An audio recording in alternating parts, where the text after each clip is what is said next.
Hello and welcome to the Breckenridge Mountain Video Tour. I am your guide, Ted Amenta, available for private ski and snowboard instruction upon request. I'm also a local real estate broker. So for more information on both private lessons and Breckenridge real estate for sale, please see the links in the description below. I am not standing in front of a sign right now because the sign that I wanted to stand in front of, which is right over there, was very loud, the sound of the chairlift. So I decided to come over here and just look at the top of 5 chair. So we've already covered how to ski from Pk9 over to Pk8 without having to do any blue or intermediate runs. I showed you the easiest way there in another video, which was top of A chair to the Snowflake mid-connect. Now I'm about to show you the easiest way to get back. So we just took 5 chair and we're going to ski off to our right here, skier's right, and I will talk as we go. Right in front of us here is the Park Lane Terrain Park. It's actually one of the more challenging or bigger of the parks for people who want to hit jumps and rails and all those kinds of features. But what we're on right now is very gentle, very easy, and it's going to be all the way back down to the bottom of the village at Breckenridge, which is where I'm going right now. This run that we're on right now is 4 o'clock. So 4 o'clock starts almost the top of Pk8. It starts off black. Where we started skiing for this video is where it goes from blue to green, and you could actually take this run all the way down into town. It ends right across the street from the River Mountain Lodge on Park Avenue, but we're not going that way.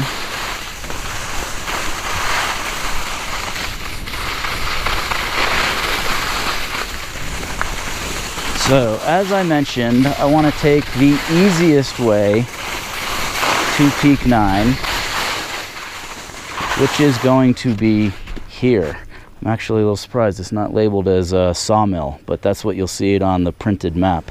A little more direct would be to our left down that way. About 200 yards, you would see the Snowflake chairlift. You would follow that most of the way to Crosscut and follow signs there for getting to Pk9. But we're going to take the easiest way we can, which is Sawmill to our right.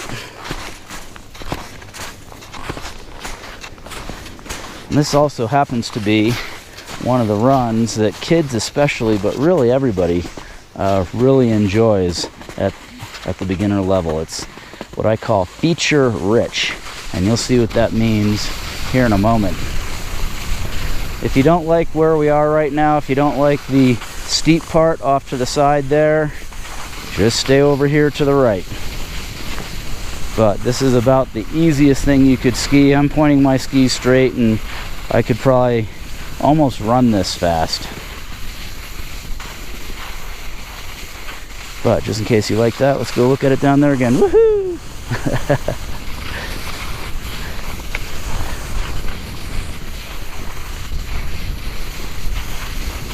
So it's pretty flat along here. It gets a little bit steeper. And now we start what I called the feature-rich part, where there are just fun little things to play with on either side.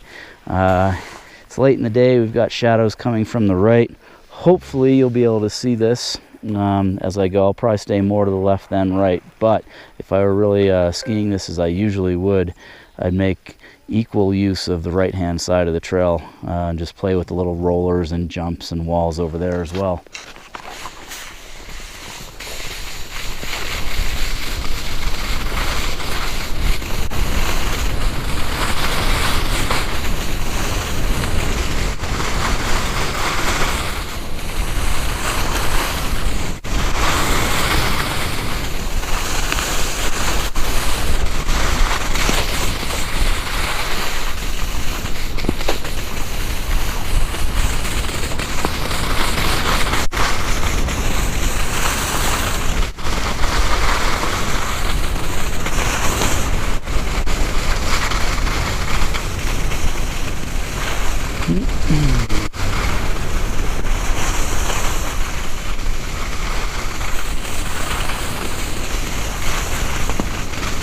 Now at this point you want to think about taking whatever speed you're comfortable taking, because it's about to get very flat.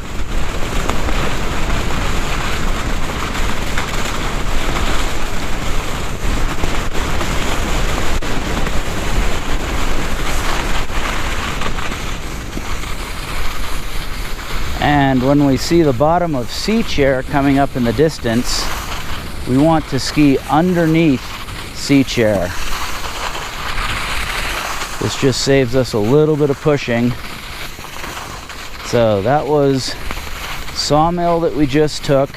On the map it shows what we're about to do as Lower Sawmill, but I actually just noticed I passed the trail sign which just continued to call it Sawmill.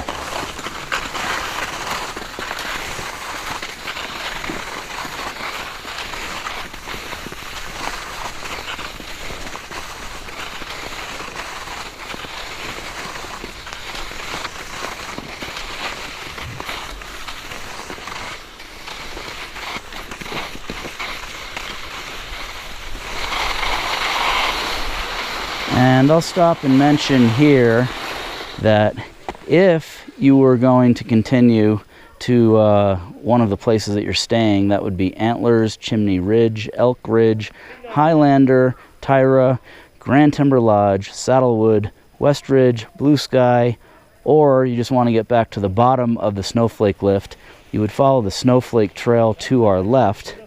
But that is not where I'm going. I'm going back to the bottom of the village. So we're going to continue on Sawmill to the right.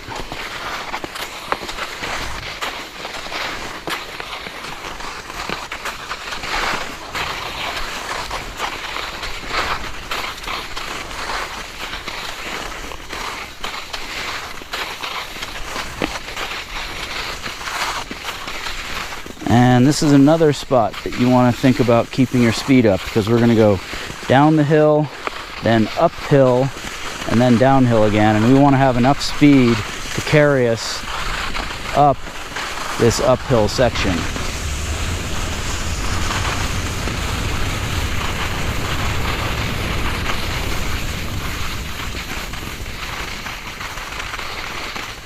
Alright, we made it. It's all downhill from here.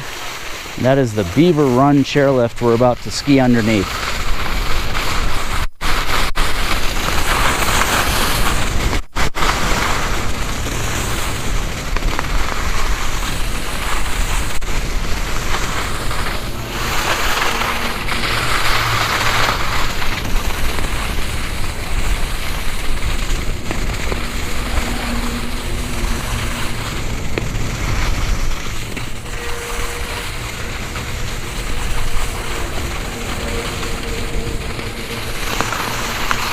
So this is the bottom of the Beaver Run chair and the Beaver Run resort in the distance.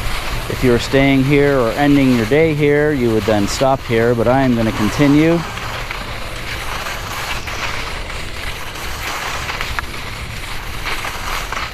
Now we are just about to come past the Camelback, which is just uphill of the village at Breckenridge. No wedging, no wedging. This is the Quicksilver chairlift that we're skiing underneath right now. And it will take us all the way down, or this run will take us all the way down to the village.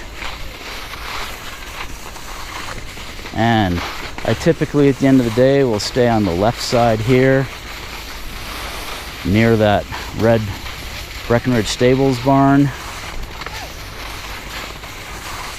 The reason being is it saves a